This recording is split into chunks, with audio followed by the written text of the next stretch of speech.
ప్రజలారా ఇక్కడ చూడాలి. మేము వరుస కథనాలు ఇక్కడ మా సంచలన వార్త పత్రిక ద్వారా మేము రెగ్యులర్ గా ఈ చెక్ పోస్ట్ల దగ్గర కానీ ఈనాడు ఓవర్లోడెడ్ వెహికల్స్ గురించి దాని మీద కానీ రెగ్యులర్ గా మేము ప్రజెంటేషన్ ఇస్తాము. ఒకసారి ఇక్కడ మనం చూడాలి అధికారులు ఏ విధమైనటువంటి ఆ స్పందన ఉన్నదంటే వాళ్ళకి అసలు ఉద్యోగంలా ఉన్నా ఒకటే లేకపోయినా ఒకటే అన్నట్టే ఉంది. ఎందుకంటే ఈనాడు వాళ్ళ జీతాల కంటే ఎక్కువ ఈనాడు అధికారులకు మామూలు మత్తుగా మునిగిపోయినారు. కాబట్టి వీళ్ళకి ఏ విధమైనటువంటి గుణపాఠం చెప్పాలో మేము టోటల్ గా అన్ని సిద్ధం చేస్తున్నాం. కలెక్టర్ గారి దృష్టికి కూడా తీసుకెళ్తాం. సో ఒకసారి మనం వార్త చూడాలి.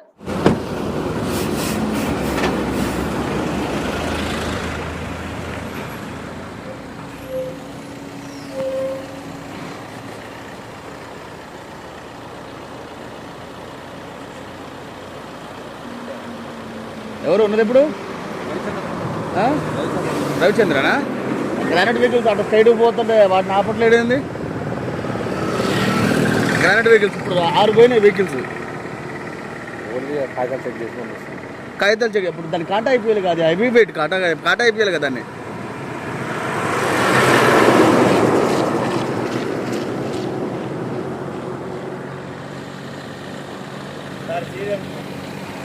ఎవరిది? అర్థం కాలే. శ్రీధర్ గారి. శ్రీధర్? ఏ శ్రీధర్? ఎక్కడ ఎక్కడ శ్రీధర్ ఎక్కడ? ఆయన పిండిపోరు కానీ మన ఆయనకే కష్టం. ఎవరికి కడతారు? శ్రీధర్కి ఇస్తే ఎంత ఎంతో నాకు తెలియదు సార్. డ్రైవర్ శ్రీధర్కి ఇస్తారు, ఆయనకి ఇస్తే ఆర్టీఓకి ఇస్తారు మంత్లీ. అవును సార్. ఎంత నాకు తెలియదు సార్, ఓనర్లకు తెలుసు. అవునా? ఒక ఆర్టీఓ వాడు ఉన్నాడు చెప్పు, నేను ఆర్టీఓని కాదు. అవునా? గ్రెనేడ్ రాళ్ల తరలింపులో అధికారుల ఇష్టారాజ్యం. అదనపు లోన్లతో దర్జాగా ప్రయాణిస్తున్న పట్టించుకోని యంత్రాంగాలు. ఖమ్మం రూరల్ పరిధిలో కేసు రాశారట. వివరాలు ఇచ్చేందుకు నిరాకరిస్తున్న మోటార్ వెహికల్ ఇన్స్పెక్టర్ శ్రీనివాస్. దారి మళ్లించి వ్యవహారం అంతా చక్కదిద్దుతున్న కొందరు అధికారులు.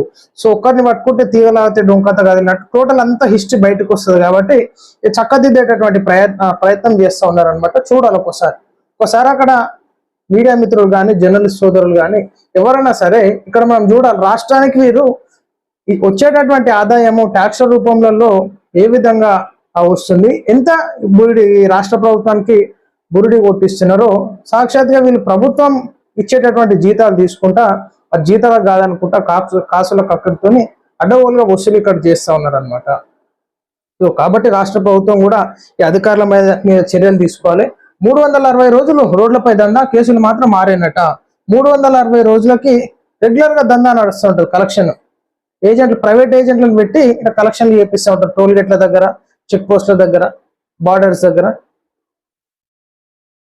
ఖజానాకు గండి పడుతున్న పత్తా లేని పర్యవేక్షణ, నిఘా లోపం. ఎందుకంటే ఈరోజు ఎట్లుంటదంటే అధికారులందరికీ ఎవరికి ఎంతెంత వాటాలు పోవాలో నెలసరి వాటాలు వెళ్తూనే ఉంటాయి.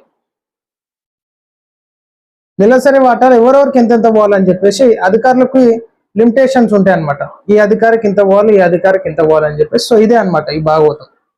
నిత్యం రాకపోకలు, కేసులు మాత్రం 6. ఇట్లుంది మన అధికారుల పనితనము. చెక్ పోస్ట్ దగ్గర ఆర్టీఓ అధికారుల పనితనం ఇట్లుంది అనమాట. ఇంకోసారి చూసుకోవాలి మనం టోటల్ గా వీళ్ళది క్లారిటీగా. రెగ్యులర్ గా 30 తారీఖు 31 మార్చి నుంచి ఏప్రిల్ నుంచి మేము రెగ్యులర్ గా వార్తా కథనాలను ప్రసారం చేస్తూ ఉన్నాం. గ్రెనేడ్ రాళ్ల తరలింపులో ప్రభుత్వ నిబంధనలు గుళ్ళు. కెపాసిటీకి మించి రవాణా అవుతున్నా పట్టించుకుని రోడ్డు రవాణా శాఖ అధికారులు పైగా కేసులు నమోదు చేశారట. వివరణ ఇచ్చేందుకు జంకుతున్న ఖమ్మం రవాణా శాఖ అధికారులు. వార్తా కథనాలకు ఉలుకు పలుకు లేని యంత్రాంగాలు. పైగా వార్తా కథనం వస్తే లవ్ లెటర్ వచ్చినట్లు అంట. దర్జాగా కొనసాగుతున్న కస్టడీకి చర్యలు లేకపోయాయి. గ్రైనేట్ లారీలు హైవేలపై ప్రయాణిస్తున్న దారి తప్పించి గస్తీ కాస్తున్న యంత్రాంగాలు. సో వాటిని కాపాడడానికి ఈ యొక్క యజమానులు ఇచ్చేటటువంటి ప్రైవేట్ ట్యాక్సీలు అనమాట. ఆ డబ్బులు తీసుకుంటూ ఈ వెహికల్కి వీళ్ళే సెక్యూరిటీ ఇస్తారనమాట అధికారులు. ఇంతకీ 22 టైర్ల లారీ 55 టన్నులు మాత్రమేనా? 90 నుండి 110 టన్నులు రవాణా అవుతున్నా కంటికి కనిపించడం లేదా? ఎట్లా కనిపిస్తుంది? సో ఈ విధమైనటువంటి కార్యకలాపాలు నడుస్తున్నాయి. సో ఈనాడు ముఖ్యమంత్రి గారికి కానీ ఉన్నటువంటి మంత్రి గారికి కానీ ఒకసారి మేము ఆల్రెడీ డాటా అంతా కలెక్షన్ చేసినాం, పంపిస్తాం. ఎందుకంటే ఒక ఏరియాలో ఒక జిల్లాలోనే ఈ విధమైనటువంటి సంఘటనలు జరిగితే రాష్ట్ర వ్యాప్తంగా ఏ విధంగా జరుగుతుందో ఒకసారి ఆలోచించుకోవాలి. సో ఖచ్చితంగా ఈ అధికారుల మీద స్పెషల్ ఫోకస్ పెట్టి వీళ్ళ మీద చర్యలు తీసుకోవాల్సిందిగా మేము రిక్వెస్ట్ చేస్తున్నాం మా సంచలన వార్తా పత్రిక ద్వారా.